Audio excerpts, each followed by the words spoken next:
আসলে একটা ছড়া আছে না, একবার না পারিলে দেখো শতবার। দেখেন, শতবার না, শুধু চোখের দেখা দেখে কত সুন্দর প্যান্ডেল আর্ট করতেছে। আসলে চেষ্টা করতে হবে এবং চেষ্টার মাধ্যমে সফলতা খুঁজে পাওয়া যাবে। অথচ কিন্তু আর্টিস্ট না, তবুও দেখেন কত সুন্দর করে কত সুন্দর সুন্দর ডিজাইন আর্ট করতেছে। আসলে আমার কাছে অনেক ভালো লেগেছে। জানি না আপনাদের কাছে কেমন লাগতেছে।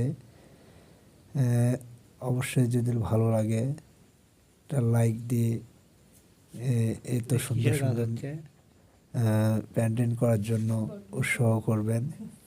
আশা করি ভবিষ্যতে যেন আরও সুন্দর পেন্টিং করতে পারে। আপনারা সবাই দোয়া করবেন। আমাকে অনেক সুন্দর লাগতেছে, আশা করি আপনাদেরও অনেক সুন্দর লাগবে। ভালো থাকবেন সবাই।